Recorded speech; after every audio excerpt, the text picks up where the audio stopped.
The chime of the bell beckons us into a sacred time. Welcome to the First Unitarian Universalist Church of Houston, where we widen love's circle by honoring the inherent worth and dignity of all. We extend a heartfelt and inclusive invitation for you to join us in meaningful worship and in service to the world. Buenos días y bienvenidos a esta comunidad donde ampliamos el círculo del amor, honorando el valor y la dignidad inherentes de todos. We greet all those who join us this morning. We hope those watching the live stream will fill out the online attendance form and refer to the many announcements in the online order of service. We ask all of you here in person to take a moment after the service and introduce yourself to someone you don't yet know. We're a very friendly congregation. Now, if you could turn in your teal hymnals to number 1000, it's the very first song. Morning has come. Please rise in body or spirit and join your voices in song with the choir and I.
Morning has come. Let us all embrace the brightness of the day.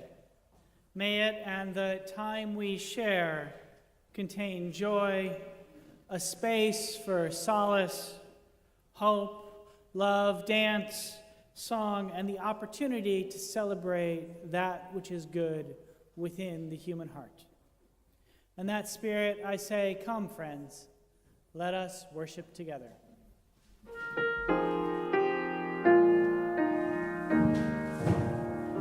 Celebremos compartiendo nuestras vidas, encendiendo esa luz.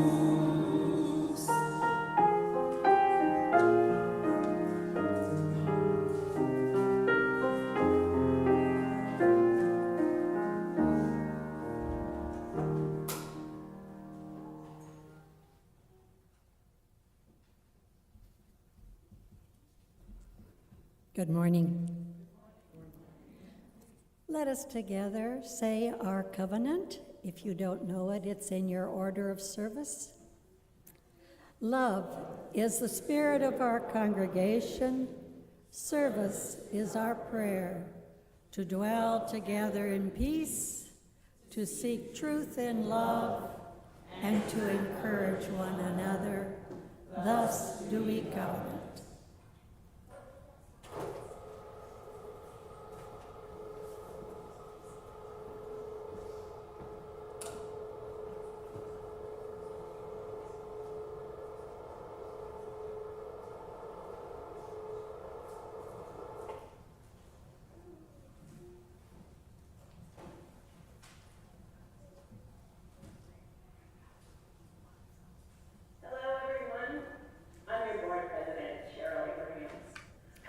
everyone. I'm your board president, Cheryl Abrahams. Our congregation has a very exciting fundraiser activity coming up, the Arts Scavenger. And given what a wonderful opportunity it is, I wanted to share this message with all of you in love. My team and I are going to destroy you. There is literally no place I won't go to win this scavenger hunt. Up a tree? No problem. On top of a hill? No problem. Underwater? No problem. As I said, there's nowhere I won't go. In a dog crate with one or more dogs in it?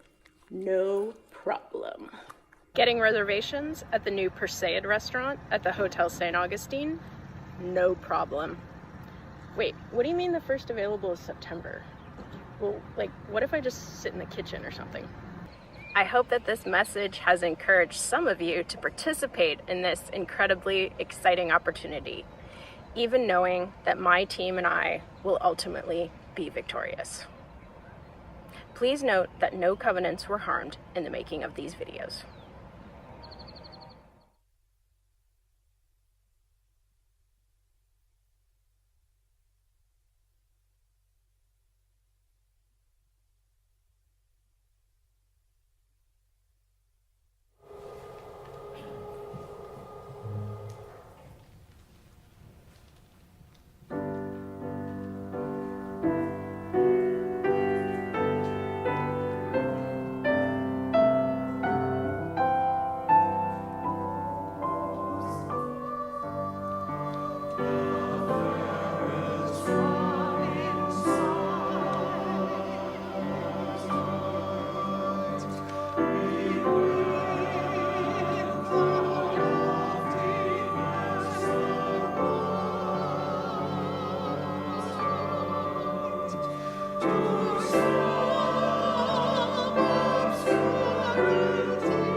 Whoa. That knocked me out. I hope it did. Now is the time when we send our kids off to their religious education or religious exploration programs. And young folks, as you go, we want you to know that we love you and we're excited that you're here because you're not just part of the future of our congregation, but an important part of our present. So I hope you have a lovely time with John and all the other volunteers today. Now please join with me in singing As You Go, found in your order of service.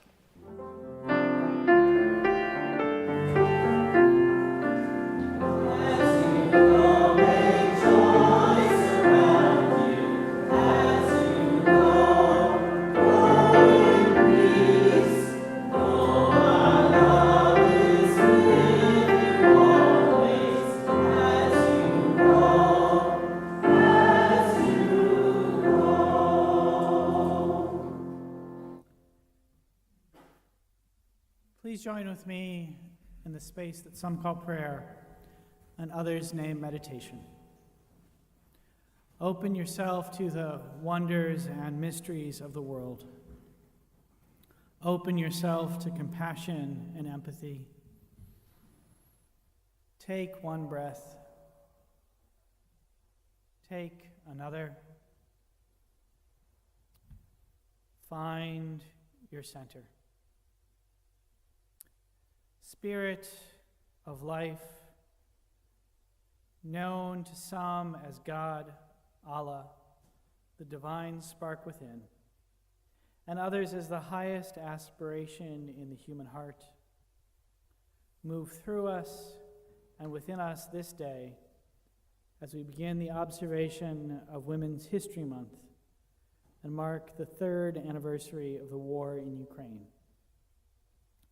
Remind us of the power of women to shape the world, and help us recall that all of us, whatever our gender, wherever we are from, whomever we are woman-born, and that only a society that celebrates the power and vision of women, a society that creates the opportunity for liberty and justice and freedom and prosperity for all, can realize its full potential.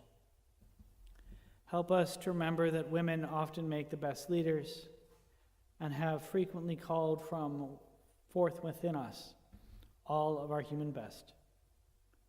Let us recognize that the shameful scene in the Oval Office was a scene between men in which the boastful and prideful put forth their untruths and narrow sense of the world in the place of the greater goal of human solidarity.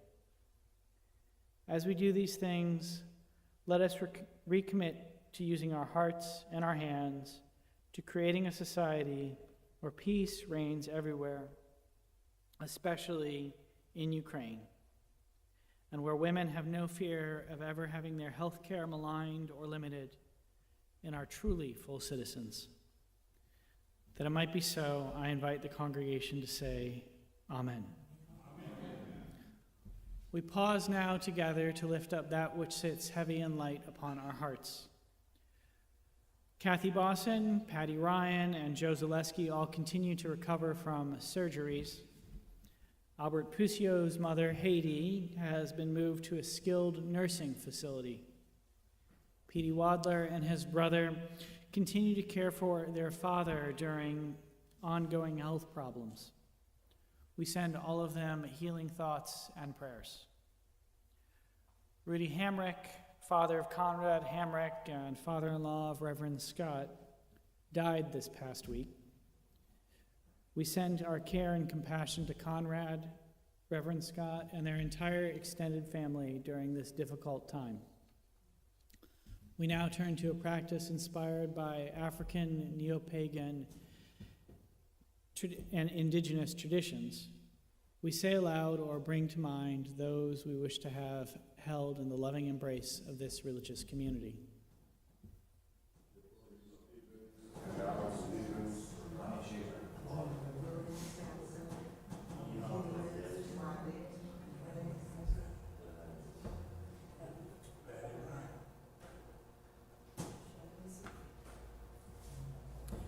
In this great cloud of witness and memory amid this beloved community, we hear these names and hold them in our hearts.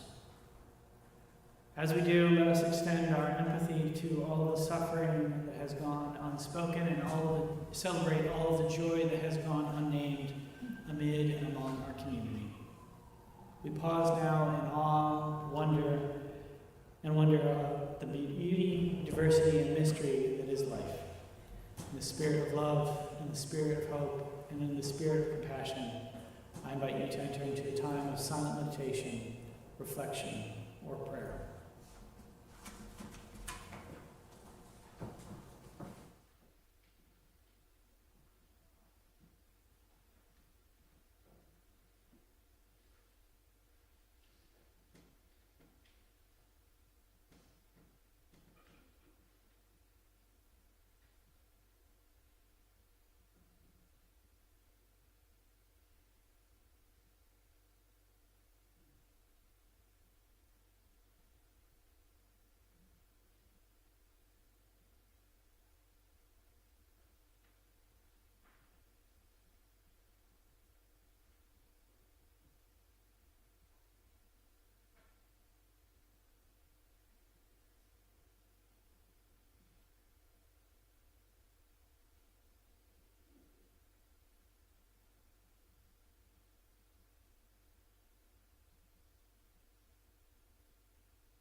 Each week, our morning offering is shared with an organization that shares our Unitarian Universalist values and through which we may live out our principles in the world. This week, we are donating to the Houston chapter of the Sunrise Movement. The National Sunrise Movement is dedicated to stopping climate change and dismantle systems of white supremacy and colonialism, all while creating millions of good jobs in the process.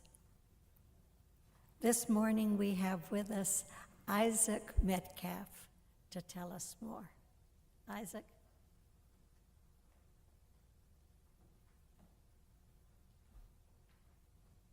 Thank you. When I was a kid, I used to love watching King of the Hill on Cartoon Network. There's one quote that stuck with me for 10 years from Dale Gribble in one of his trademark crusades against the bureaucratic state, accosting a poor postal service employee. He said, "I'm your worst nightmare. I have a three-way phone and absolutely nothing better to do with my time." I've been thinking about that quote recently as something to aspire to. Especially right now, with the current state of the world, there's no shortage of institutions who need a worst nightmare to hold them accountable.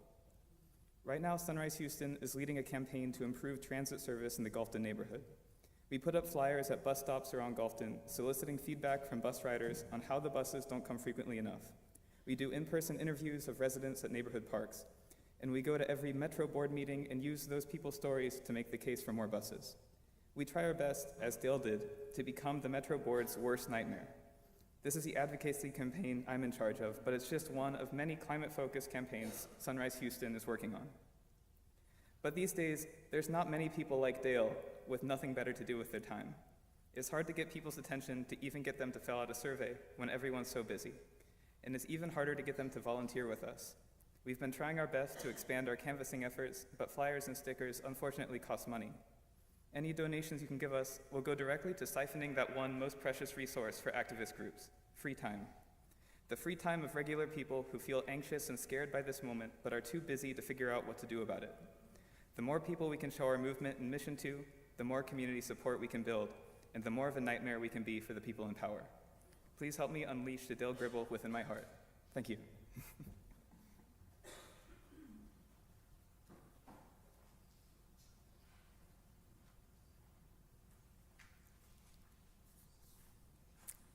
First reading today is from the Parable of the Sower by... Whoop.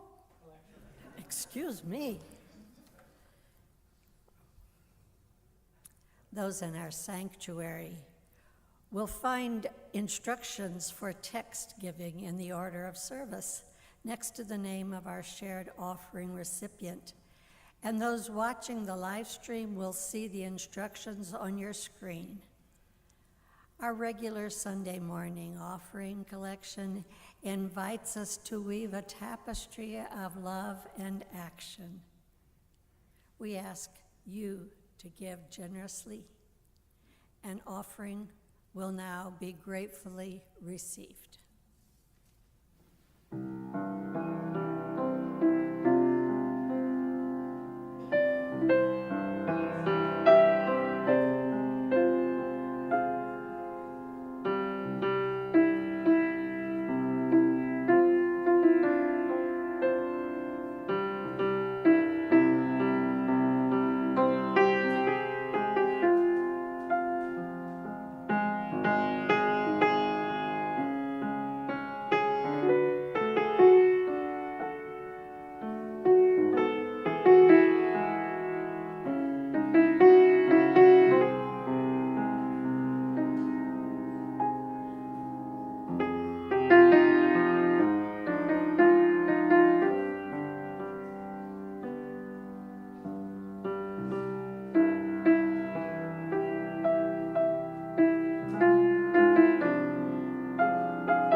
found in your order of service.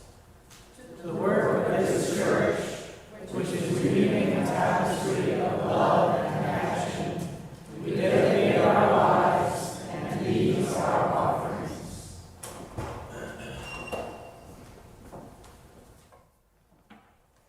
Second try.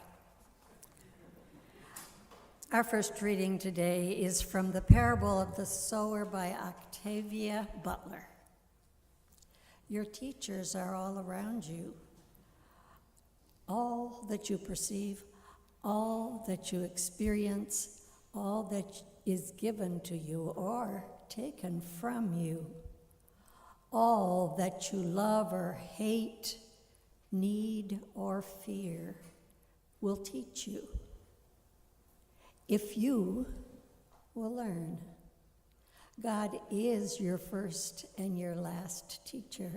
God is your harshest teacher, subtle, demanding. Learn or die. All that you touch, you change. All that you change changes you. The only lasting truth is change. God is change. Here ends the reading.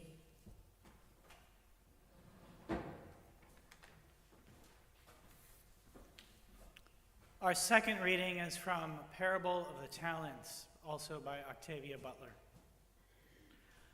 The destiny of Earthseed is to take root among the stars. It is to live and thrive on new earths. It is to become new beings and ask new questions. It is to leap into the heavens again and again. It is to explore the vastness of heaven. It is to explore the vastness of ourselves. Here ends the second reading.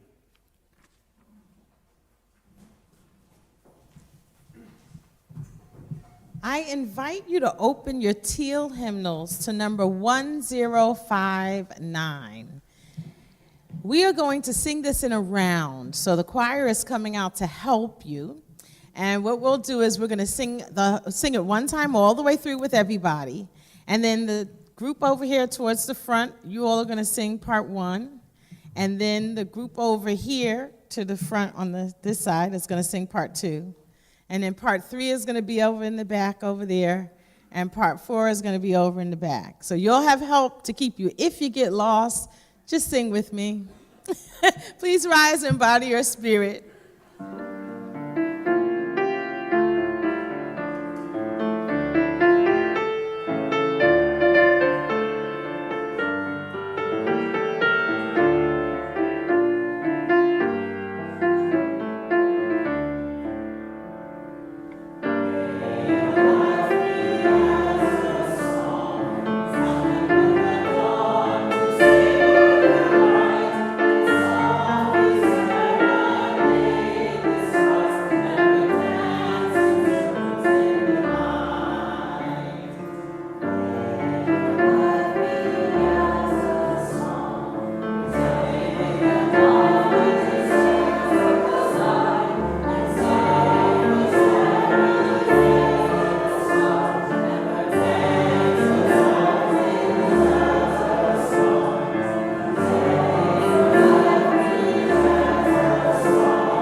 When I was in high school, my brother and I used to have a regular Sunday morning activity or routine. We would get up, we would go to church, and then when we got home, we would watch reruns of Star Trek: The Next Generation.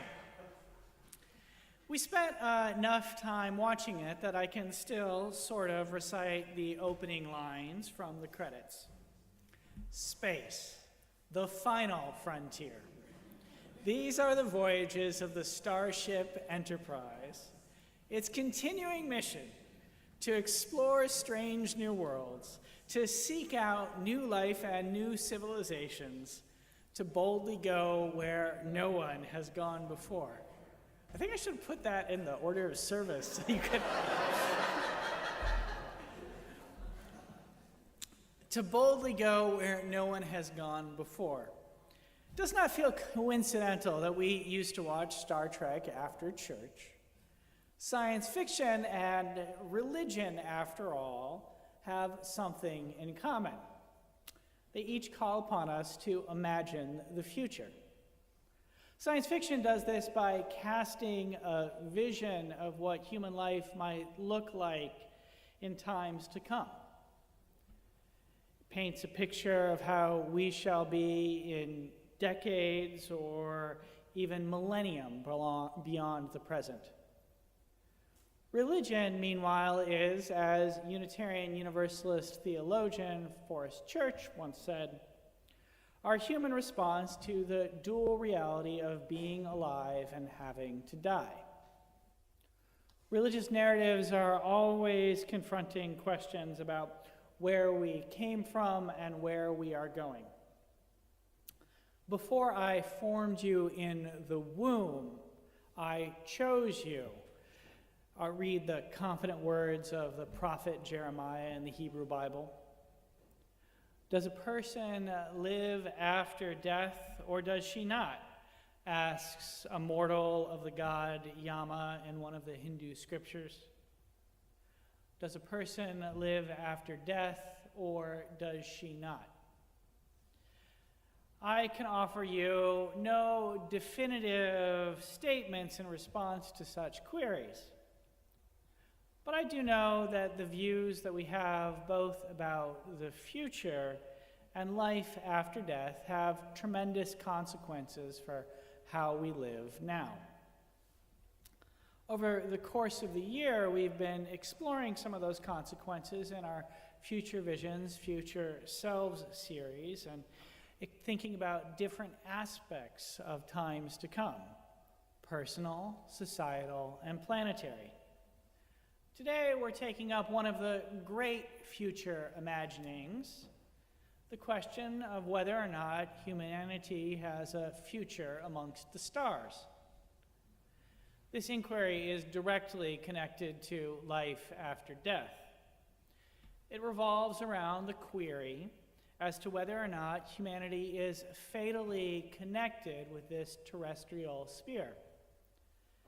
There is the possibility we might collectively transcend our earthly bounds and ascend to, well, who knows where?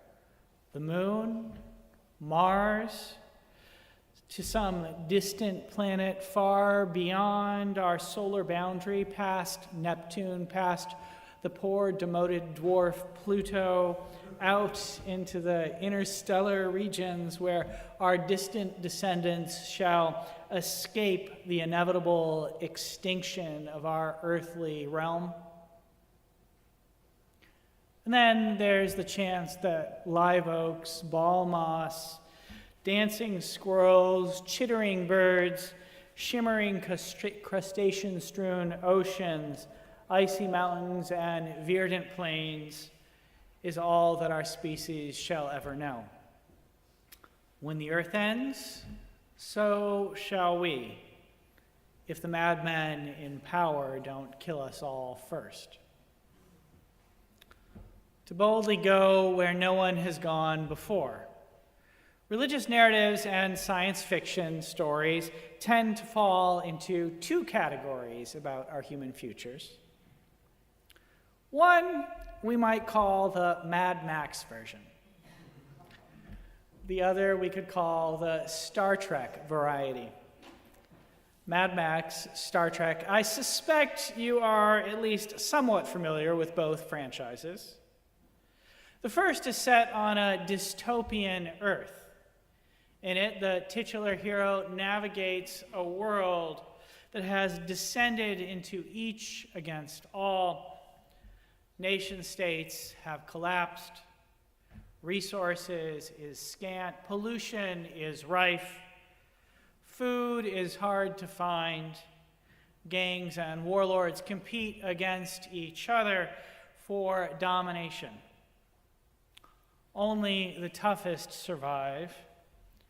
Anyone who can make it has to make it on their own. No one can be trusted. No place is safe. The religious version of this narrative is the vision of individual salvation. Only some of us are going to be saved, it runs. God does not really love all of her creations, just some of us. A few of us are destined for heaven. Others will be eternally troubled with hell. Our religious ancestors had a different vision. They believed in universal salvation.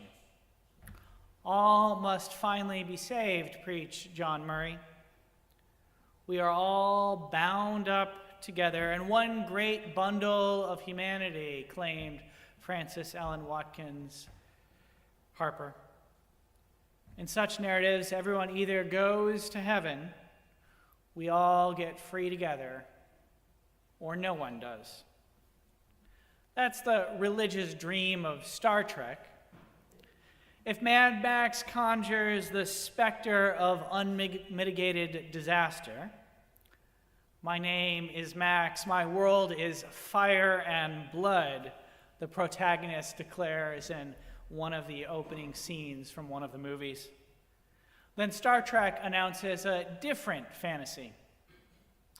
In it, humans have come to cooperate across first the Earth and then eventually the entire solar system. Racism, sexism, homophobia are things of the past. War is rare, something that largely happens when species encounter each other for the first time. Humanity has been united for its own betterment, and the continual pursuit of scientific progress, not just across the planet, but in a federation of interstellar intelligent species devoted to liberty, equality, and prosperity for all. Poverty has been eliminated. Many people live in societies that could broadly be described as socialist, for equality, education, housing, food, and health care abound. Fire and blood, space, the final frontier. It appears that we seem to be tilting more towards the Mad Max version of the world at the moment. The president's America First theory of international relations, if it can be called a theory, seems to be based on the rather shallow belief that every nation is better off by itself. It's a strange delusion which ignores the reality that humanity and the economy is more internationally entwined than ever before. Elon Musk's reckless chainsaw to the federal workforce probably does not come from altruistic motives. His so-called Department of Government Efficiency has specifically targeted those federal agencies whose inspector generals were investigating his companies prior to the president's inauguration. The inspector general of the Department of Labor was fired. He had 17 open investigations against Tesla and SpaceX. The inspector generals of the Department of Transportation and the Environmental Protection Agency, both fired, both had been investigating Tesla. the Inspector General of the Department of Defense, was looking into Musk's illegal drug use and secret conversations with Vladimir Putin. He'd apparently been communicating with the Russian president as far back as 2022. Well, Musk had him dismissed as well. Whatever rhetoric around saving the public money and returning decision-making to the taxpayers, it seems clear that Musk's motivation stems from his desire to protect his private wealth. He might also be trying to stay out of prison. Individual salvation, the Mad Max version of the future, rather than a commitment to the public good, appears to be quite present in his mind. Musk even seems sometimes like a villain out of a science fiction story. And this appearance is far from coincidental.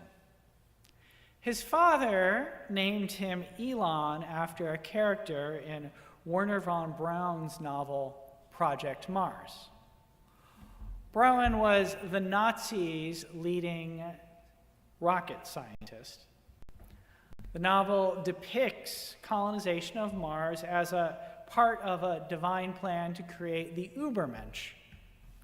Alternatively called Superman, one of the Third Reich's stated goals was to craft these supposedly perfect human beings. Defeated on Earth, Braun imagined Hitler's followers reigning over the Red Planet. Their leader was entitled the Elon. Musk's father literally gave him a name that can be rendered Chief Space Nazi. It is impossible to make these things up. And it does not appear a coincidence that the Afrikaner's dreams include the human conquest of Mars. Now, I aspire for a better future among the stars. There are enough Nazis here on Earth. We do not need them inhabiting the celestial realm. Even the most distressing of science fiction stories should be warnings.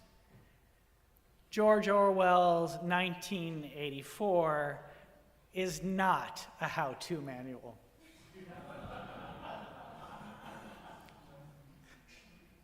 Orwell's novel famously ends with the snuffing out of any sense of agency or aspiration for human freedom in the novel's protagonist.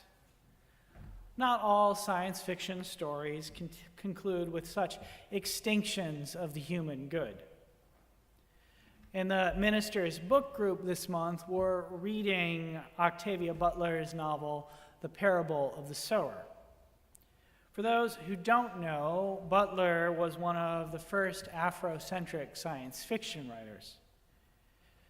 In a genre dominated by old white men, she was a genuine revolutionary, Star Trek actor and reading advocate LeVar Burton has described her.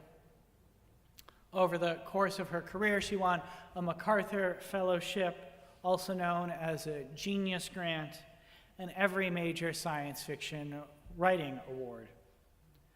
The Parable of the Sower and its sequel, The Parable of the Talents, are probably her masterpieces.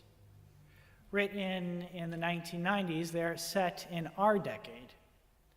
They seem remarkably prescient and contain the contrasting possibilities found in Mad Max and Star Trek. Individual salvation or collective liberation.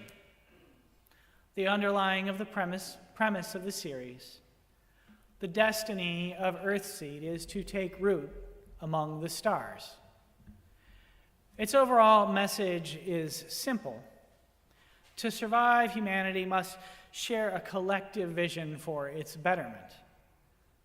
We have to understand, to call back to Frances Ellen Watkins Harper, society cannot trample on the weakest of its members without receiving the curse on its own soul.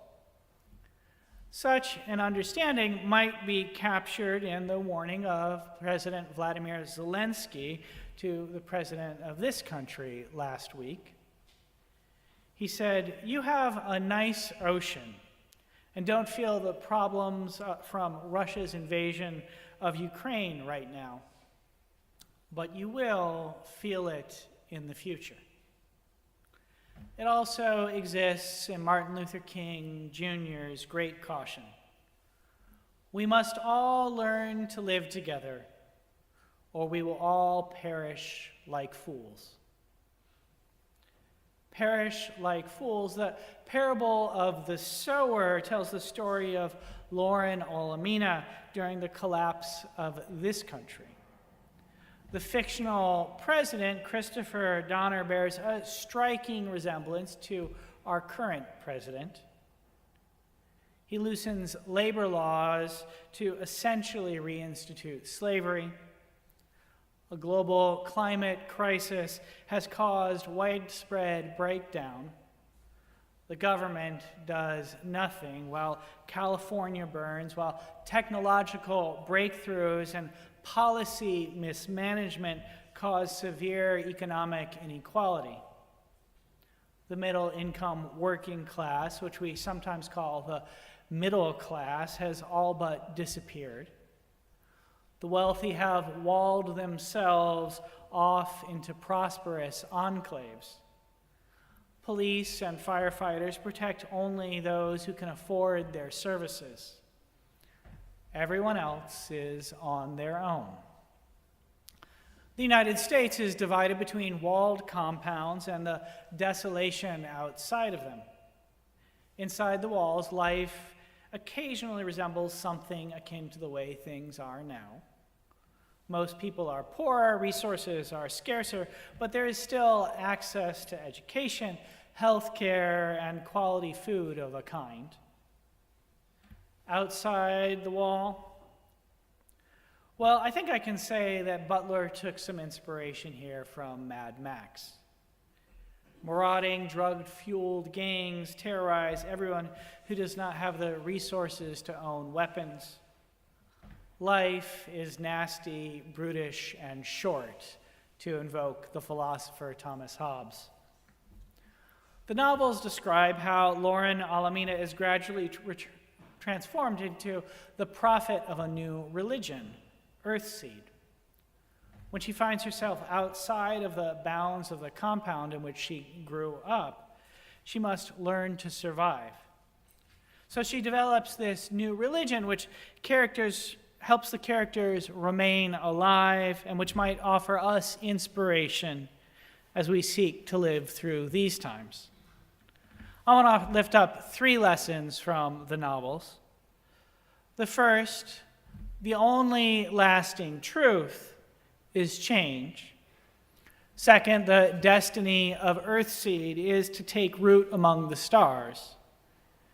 Third, it is to explore the vastness of ourselves. Change, the only lasting truth. God is change, Olamina tells her followers. Resisting this truth, clinging to what was, does not offer a path to survival. It's only by embracing the reality that everything is changing all the time that we can make it through. In the novel, the characters who survive are the ones who recognize that the country that they have known is falling apart. The ones who die are those who cling to what has been. To survive is to acknowledge that every social change contains within it unknown possibilities. Our task is to seize the possibilities of the moment rather than to desperately hold on to what has been. The destiny of Earthseed is to take root among the stars. Olamina believes that the only way humanity can better itself is if people embrace a vision that involves a struggle for collective liberation. She casts one in which humans humanity acknowledges that its purpose is to spread life among the stars. For her followers, the vision proves to be enough of a motive to make personal sacrifices and pursue the collective good. It is to explore the vastness of ourselves. The second lesson is closely connected to a third. It is not all that different from Star Trek, in which the crews of the various starships cooperate together to build a thriving society while always questing after new knowledge. In the novel, it is only through cooperation that people can achieve any modicum of the good. Pursuing the philosophy of each against all, they are left in walled compounds or suffering along the side of the road. Dreaming of life in the celestial sphere, well, I'm not going to give away the end of the series. Embrace change, cast a larger vision, commit to cooperation rather than competition. I suspect that you can think of a time in your own life when you've benefited from such lessons. I'd suggest that here in our religious community, we've tried to implement them, and that in doing so, we've put our congregation on the path to collectively thrive. Think about First Unitarian Universalist's recent history. After the negotiated resignation with my predecessor, congregational leadership recognized that First Unitarian Universalists needed to change. It was the second time the congregation had had a negotiated resignation in the span of a decade. So rather than fight change and try to keep the status quo, the board realized that it needed to revamp the way the church functioned. They hired a consultant who helped them reorganize governance. Rather than jumping immediately into a relationship with a new settled minister, I worked with them and with members of the congregation to explore the ways in which our community needed to change so that it could thrive into the future. One of the things that was identified during these conversations was the lack of a larger vision. As a result, the committee did the hard work of developing a new congregational vision, mission, and covenant. We now say that we are devoted to widening love's circle. We take love as the spirit of our congregation and service as our prayer. We aspire to be a pillar congregation for Houstonians of many faiths and have committed to being a growing, multicultural, multi-generational, and multiracial religious community. These aspirations guide your board and your staff as we make decisions. Finally, we've tried to embrace a simple truth of congregational life. We are better off when we work together than compete against each other. As best we can, and there's always room for improvement, the staff tries to work with the lay leadership of the congregation to achieve our larger vision. And I think that right now our stewardship offers a great illustration of this. Instead of leaving everything up to the annual pledge drive, the stewardship team and Margarita are working to create a culture of holistic stewardship. Stewardship can be about having fun together, so they, led by Sarah Brown Rankin, are launching a competitive art scavenger hunt, Art Scavenger, which we've been told Cheryl is going to win. But you should not stop from participating in it nonetheless, because, well, stewardship is about fun. It is also about building intergenerational community. So the team held the congregation's first family picnic in many years yesterday, and I'm told that it was a beautiful event. Embrace change, cast a larger vision, and cooperate. These three lessons might help us move through the next difficult years. I don't want to live in a society ruled by Elons, either of the Afrikaner or space Nazi variety. I want to live in a society where there is peace, justice, and prosperity for all. During this time of tumult, religious communities like ours have the potential to tilt the country in a better direction. There are numerous opportunities for you to help do so in the coming weeks. Next Monday, March 10th, you can participate in the 11 a.m. March for Future Generations downtown. Throughout the month, you can always engage in our many community projects. And on March 17th, you can join me and members of the Justice Coordinating Council as we travel to Austin to be part of the Texas Unitarian Universalist Justice Ministry's annual Lobby Day. But I want to close with a particular action I think is worth lifting up. It's a corporate fast or boycott of Target. Prior to the inauguration of the current president, Target had committed to invest $2 billion into black businesses. Since its inauguration, the country has revoked its pledge. In response, Pastor Jamal Bryan, senior minister of the New Missionary Baptist Church outside of Atlanta, one of the largest African American congregations in the country, has called for a Lenten or 40-day boycott of the corporation. It focuses on 4 specific concrete demands, all of them tied to building up the African American community. These are restoring the $2 billion pledge, depositing $250 million in black-owned banks, recommitting to diversity, equity, and inclusion efforts, and developing community centers at 10 historically black colleges or universities devoted to teaching retail business. Already 100,000 people, including my family, have committed to take part in the 40-day boycott.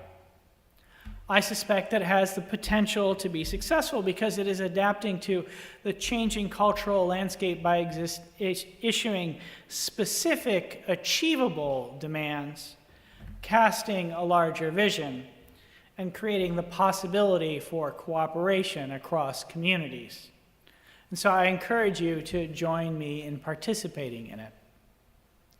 Doing so is a way we can bring the lessons of embracing change, casting a larger vision, and pursuing cooperation that are contained both within Star Trek and Butler's dreams for our human future into being. It's also a way we can continue to pursue that old universalist hope of collective liberation, well expressed in the words of Frances Ellen Watkins Harper. We are all bound up together in one great bundle of humanity. So, may casting our eyes to the stars, may we find a vision grow within our hearts today, tomorrow, and all the days of our lives that might allow us to get free together. That it might be so, I invite the congregation to say, Amen.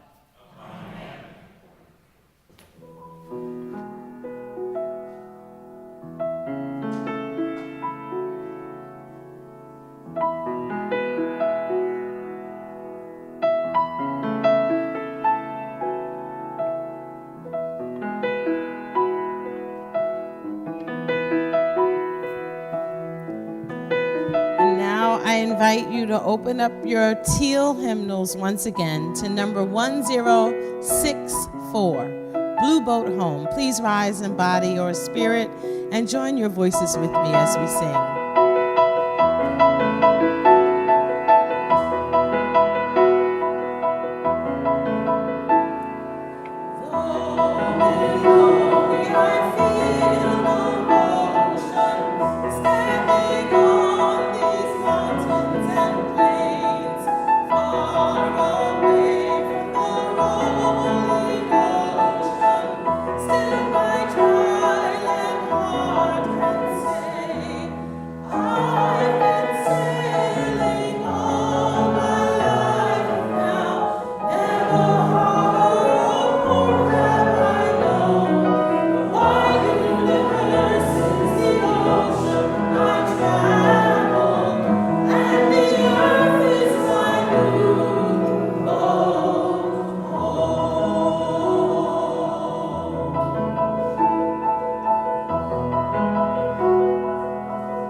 I ask you to join me in the extinguishing the light of our chalice. The words are in your order of service. We extinguish this flame, but not the light of truth, the warmth of community, or the fire of commitment. These we carry in our hearts until we are together again.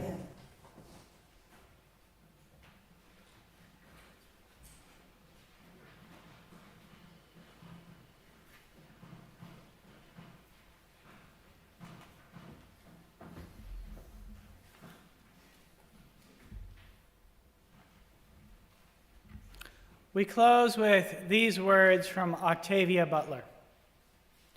Your teachers are all around you. All that you perceive, all that you experience, all that is given to you or taken from you. All that you love or hate, need or fear will teach you if you will learn. Let us, as we leave this place, embrace being together as a community of teachers, where we can each teach each other what we need to do to survive. Embrace the ability to change, find the power to cast a larger vision, and commit to cooperate. May it be so, and as it is, let us go in peace, let us go in love. May our lives be a blessing. Amen.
Thank you for joining us. We want to know who you are and would love to connect with you.